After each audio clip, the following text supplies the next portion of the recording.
Hi guys, welcome back to Econ Time with SK. So grab your notebooks, your favorite cup of coffee, and let's get started. So we continue with our discussion on price elasticity of demand. And now we're going to do a very important application, which is we're going to look at how elasticity actually affects whether total revenue will increase or not, right? So basically, whether the good is elastic or inelastic, this actually determines if total revenue will increase, if it will decrease, or if it will stay unchanged. Okay, so now a quick recap. Total revenue by definition is price times quantity. So we write total revenue as P times Q. So now let's understand how demand elasticity affects what's going to happen to total revenue. So I love the arrow diagram. So I'm going to ask you to give me your answers using this arrow diagram. All right. So as we said, total revenue is P times Q. If you're dealing with elastic demand, let's say that there is an increase in price. Elastic means that quantity demanded is going to respond a lot more than the change in price, right? So basically, let's say the quantity demanded falls like this. So which effect is actually going to be stronger? Obviously, the downward pull of the quantity demanded is going to be way stronger than this upward pull of the price. So that's why this change in quantity is actually the stronger one. So what it's going to do is it's actually going to pull your total revenue down. On the other hand, let's deal with price decrease. So in this case, let's say that the price falls. In that case, because you're dealing with elastic demand, the quantity demanded will increase by a very huge amount, by a much larger percentage, right? So in that case, it's not hard to tell that this pressure is going to be stronger than this. So this upward pull of quantity is going to be stronger than this downward push of the price.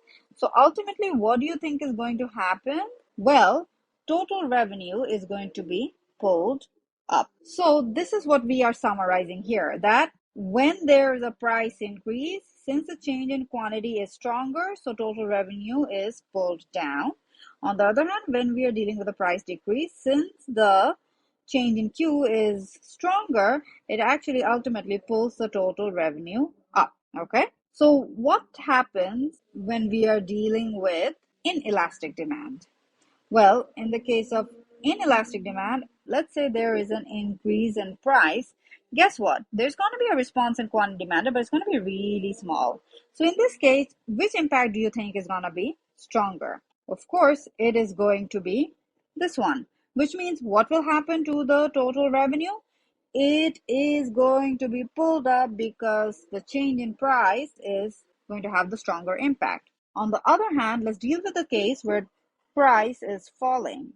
Once again, when there is a fall in price, the quantity demanded will increase, but it's going to increase by a much smaller proportion, right? So which effect do you think is going to be stronger? That's of course going to be price. So because price is being pulled down, what do you think is going to happen to your total revenue? It's also going to be pulled down. So when there is a fall in price, the change in P is stronger, which is why total revenue actually falls. Finally, when we're dealing with unit elasticity, guess what happens?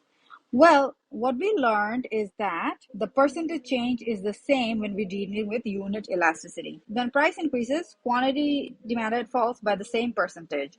So they sort of cancel each other out, and that is why total revenue remains unchanged. Similarly, when you're dealing with a price decrease, and I can see that there's a typo here, so if you could correct it, this is a price decrease, then the quantity demanded increases by the same amount. And so basically they're canceling each other out, this movement in opposite direction. And so total revenue again just remains unchanged. So usually people expect that if price increases, then of course, you know what, total revenue should increase, right? This is what people expect.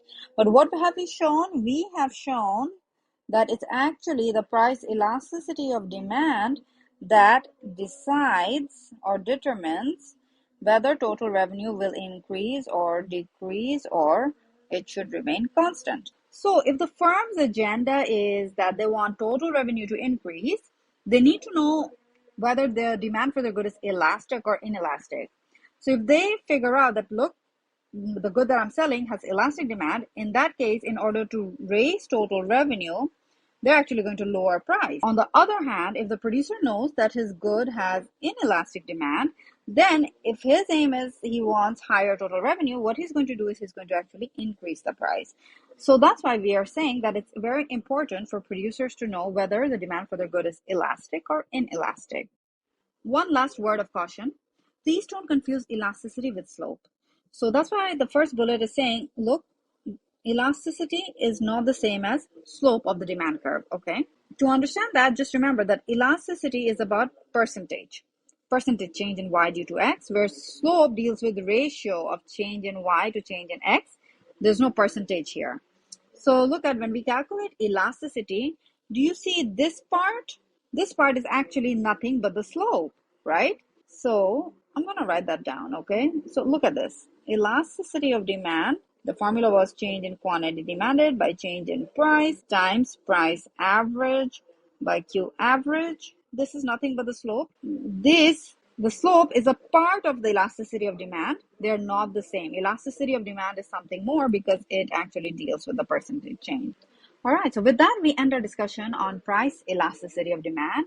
And in upcoming videos, we're going to discuss cross elasticity of demand, income elasticity of demand, and of course, elasticity of supply. All right, guys, I shall see you in the next video. Take care. Bye.